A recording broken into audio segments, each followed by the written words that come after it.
Cristina Fernández de Kirchner asumió la presidencia en diciembre de 2007, en lo que se demostró una continuidad del modelo iniciado en 2003.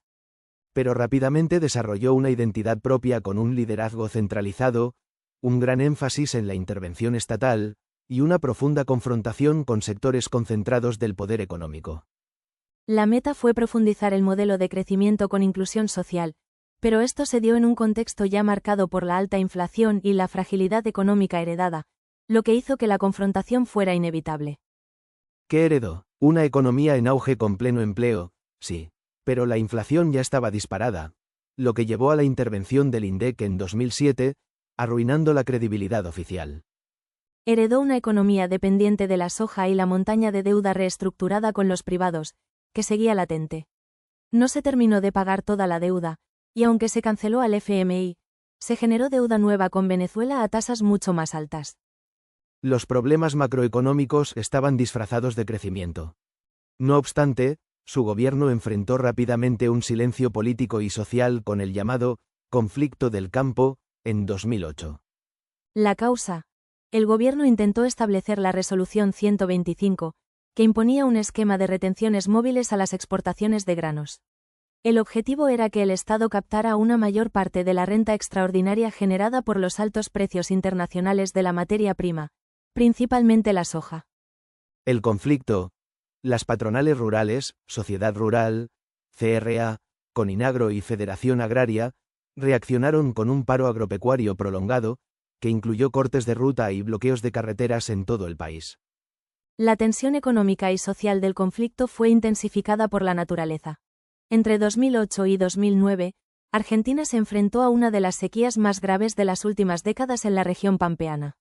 Este factor climático fue crucial. 1. Impacto económico. La sequía afectó severamente las cosechas, haciendo que los rendimientos fueran muy bajos. 2. Rechazo a la 125.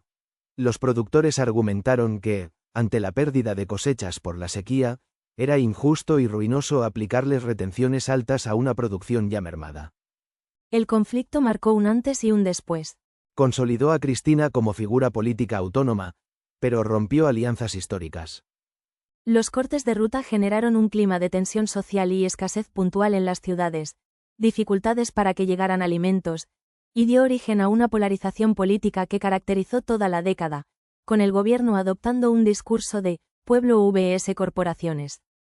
Profundización del modelo y contexto internacional. Durante ambos mandatos, el kirchnerismo profundizó el modelo de desarrollo con inclusión social, MAIS, centrado en el mercado interno, la reindustrialización y el papel activo del Estado. Sin embargo, el contexto internacional cambió drásticamente. Tras la crisis financiera global de 2008, la economía mundial se desaceleró, afectando los ingresos por exportaciones argentinas y la disponibilidad de divisas, dólares. Frente a la crisis global y el conflicto interno, el gobierno avanzaba en soberanía económica y medidas de control estratégico. Nacionalización de las AFJP, 2008.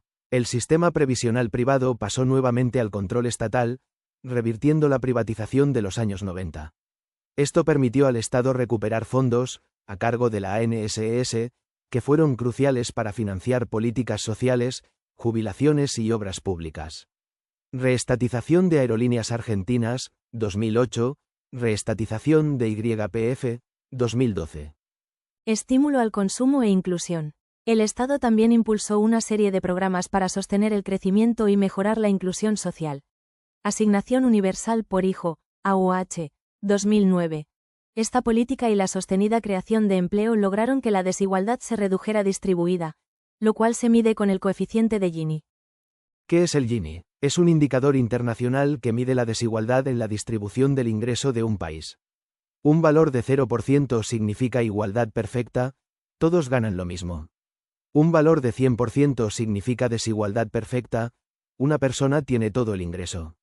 En el período analizado, el Gini pasó de un pico del 53% en 2003 a un 41% en 2015. Esto significa que el nivel de desigualdad se reduce en 12 puntos porcentuales, demostrando un cambio significativo en la brecha de ingresos. Planes de estímulo. Creación de programas de crédito hipotecario, Procrear, y fomento al consumo interno, precios cuidados, ahora 12. Este último permitiendo la compra de bienes nacionales en 12 cuotas fijas y sin interés, el Estado buscó sostener el consumo interno. A pesar de estos avances en inclusión social, el modelo enfrentó tensiones estructurales que se profundizaron. 1. Presión inflacionaria. El modelo tuvo dificultades para controlar la suba de precios. 2. Restricción externa. El menor ingreso de divisas y la necesidad de importar insumos para la industria generaron una escasez de dólares. Para sostener la estabilidad económica, el gobierno impuso controles cambiarios, cepo al dólar, en 2011, junto con medidas proteccionistas para resguardar la producción nacional de la competencia externa. Derechos civiles y culturales. El período también se caracterizó por una agenda progresista. Ley de matrimonio igualitario, 2010, convirtió a Argentina en el primer país de América Latina en reconocer el matrimonio entre personas del mismo sexo.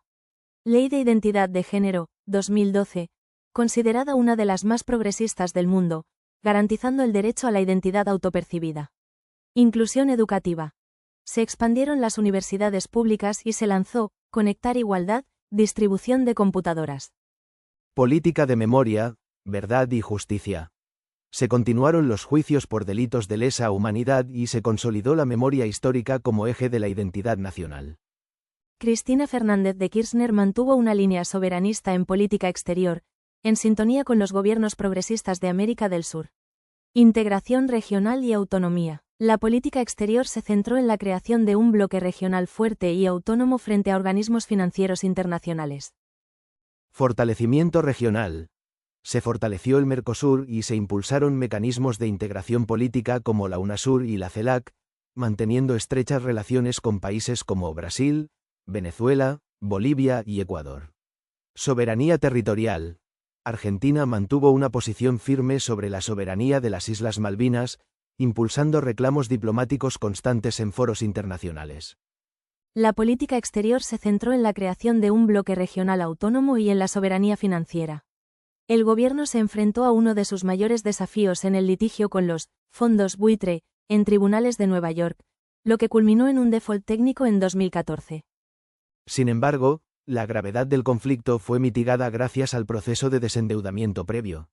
Los datos económicos, como los expuestos por Barrios, demuestran que, hacia ese momento, el 59,8%, casi el 60% de la deuda pública ya estaba en manos de organismos nacionales, principalmente ANSES y Banco Central. Esta autonomía financiera fue la clave que le permitió al país sostener el conflicto sin un colapso. El segundo mandato, 2011 a 2015, se caracterizó por una profundización de la polarización, que se enfocó en el enfrentamiento directo con los sectores concentrados de poder, tal como se había perfilado con el discurso de Pueblo vs Corporaciones. Ley de medios y concentración. El foco principal de la confrontación se dio con los medios de comunicación, especialmente con el Grupo Clarín. Ley de Servicios de Comunicación Audiovisual, 2009. Esta ley fue la herramienta central del gobierno para intentar democratizar el acceso a la información y limitar la concentración mediática, que una sola empresa controle muchos medios. Su implementación fue extremadamente conflictiva y fue resistida en los tribunales, generando una larga batalla judicial que duró años, con el gobierno defendiendo la norma como un proyecto de democratización frente a los intereses corporativos. Tensiones institucionales y militancia. Paralelamente, surgieron tensiones con el Poder Judicial y sectores empresariales. El gobierno fue acusado por la oposición de intentar centralizar el poder, mientras que sus seguidores lo defendían como un proyecto de democratización del Estado frente a intereses que buscaban desestabilizar. A nivel político, el kirchnerismo impulsó una militancia juvenil intensa, nucleada en agrupaciones como la Cámpora, que revitalizaron la participación política de nuevas generaciones y se insertaron en roles clave del Estado. Hacia 2012 la economía comenzó a mostrar signos de agotamiento del modelo.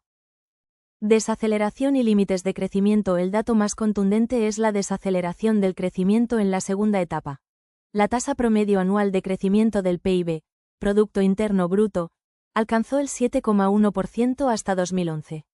Al incluir los últimos años de bajo crecimiento, la tasa promedio para todo el período 2003 a 2014 cayó al 5,7%.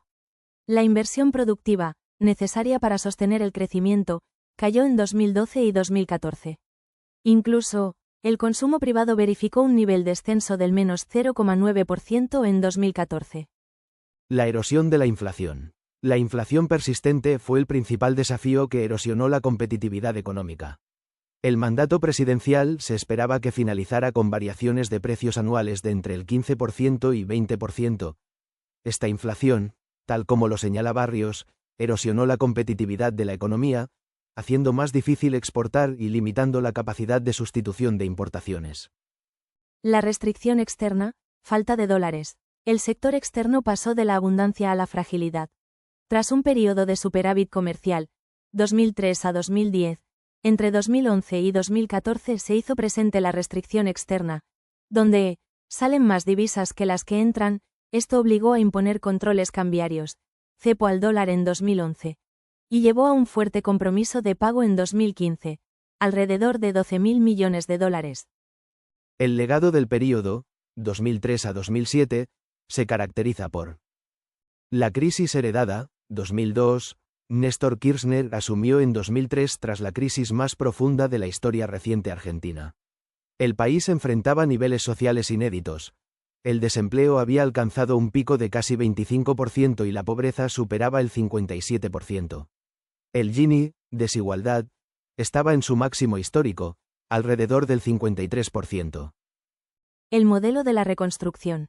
El gobierno de Néstor Kirchner impulsó el modelo de acumulación con inclusión social, MAIS, basado en la desvalorización de la moneda y el superávit gemelo, fiscal y comercial. Crecimiento. La economía creció a tasas excepcionalmente altas, con una tasa promedio anual del PBI del 7,1%, entre 2003 y 2011. Empleo. Se generaron millones de puestos de trabajo, lo que hizo que el desempleo cayera distribuida del 25% a menos del 8% en 2007. Desendeudamiento. Se negocia la deuda externa, permitiendo al país salir de la dependencia total del FMI. El legado del período, 2007 a 2015, se caracteriza por un doble balance. Por un lado, la recuperación de la centralidad estatal y la profundización de la inclusión social, reflejada en la caída de la desigualdad, Gini del 53% al 41%, y una autonomía financiera con el 59,8% de la deuda en manos nacionales. Por otro lado, la coexistencia de este crecimiento con tensiones estructurales, inflación, restricción externa, que demostraron los límites de la sostenibilidad del modelo. Es crucial entender que, si bien el período supuso un respiro económico y social para vastos sectores, las tensiones estructurales, como la inflación y la escasez de divisas, demostraron que no se hicieron las cosas tan bien en el largo plazo. Estar al mando de un país es una tarea de enorme dificultad. La visión crítica, fundamentada en los datos, nos permite diferenciar entre los errores de gestión, propios de la complejidad de un país con una estructura productiva desequilibrada, y las decisiones deliberadas que pudieron ser perjudiciales. El legado final es un sistema democrático polarizado, pero con una política fortalecida como herramienta de cambio.